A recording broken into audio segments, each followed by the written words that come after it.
No matter how good a Division II athletic program is, the question will always arise, how good would they be if they were in Division I? And that is the question today here at Grand Valley State University, as GVSU has one of the most dominant Division II athletic programs in the nation. But before GVSU makes the jump to Division I, a few things have to be hashed out first. For starters, there has to be a want to make the jump. I feel like they have good athletic abilities that I feel like they could compete with a Division I. We have lots of students and we're just continuing to grow. So the students' desire is there, but is the athletes? And do they even think they can compete? Here's GVSU track star Gary Hickman with his thoughts on the matter. Do you think that Grand Valley could make that step to Division I in track and field? Yeah, without a doubt. I think we can definitely compete with the D1 schools. Like, the majority of them schools come here, and we blow them out the water, so it's not really a big deal to me.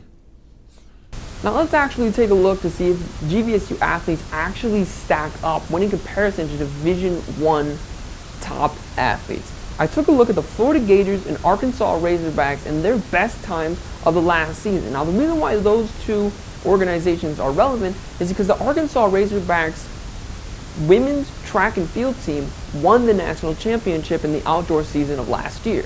And the men's track and field team at the Florida Gators won the Division I championship there. Let's take a look at their best times.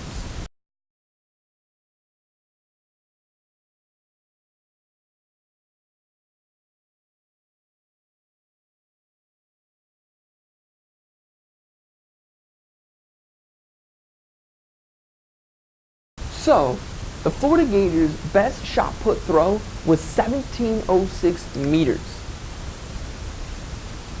And their best time in the 100-meter dash was 10.26 seconds. And their best time in the 5,000 meter was a 14.09.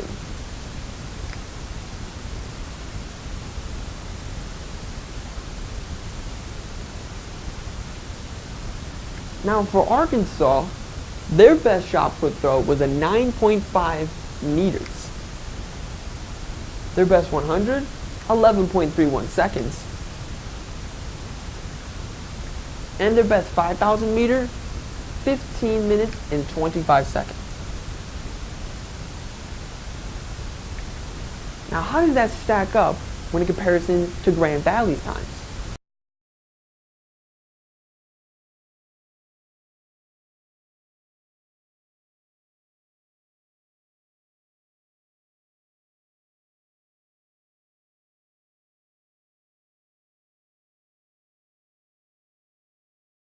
So Grand Valley's men's team's best shot put distance was 18 exactly meters.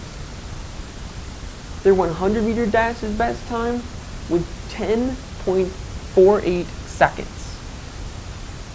And their 5K was actually 14 minutes flat. Whereas for the women, their best shot put was 14.71 meters. Their 100 meter was 11.69 seconds. And their 5K, 16 minutes and 17 seconds. However, when a transition this monumental occurs, the number one question on most people's minds is, what will it cost? In an article in the Lanthorn written by Danny Schwartz, he highlights a few things about D2 spending compared to D1. The article essentially compared Grand Valley State University with 3 other Michigan schools. Those 3 Michigan schools were Central Michigan, Western Michigan, and Eastern Michigan. Now, the reason that those 3 schools are relevant is because they're all Division I schools, but they're not as big as like Ohio State University, the University of Michigan, or Michigan State University. And the article compared those 3 schools' spending with Grand Valley. Here's what it looked like.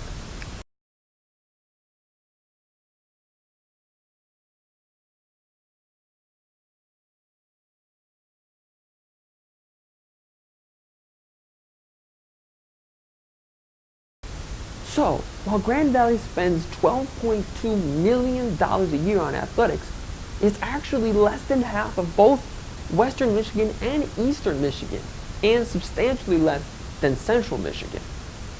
So you could say that going to Division I would cost a lot more money. But there is a plus side to going D1. That plus side comes from Georgia State University. Why? Because in 2012, Georgia State announced that it was going to move from Division II to Division I in a large portion of its athletics at its college. And the transition was complete by 2013.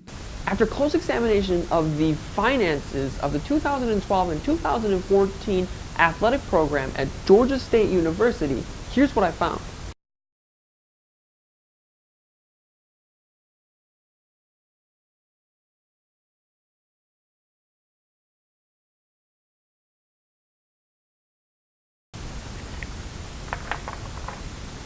When Georgia State was in Division II in 2012, they had a negative 1.4 million loss. However, in 2014, when Georgia State was a Division I school, their losses were slightly under 400,000.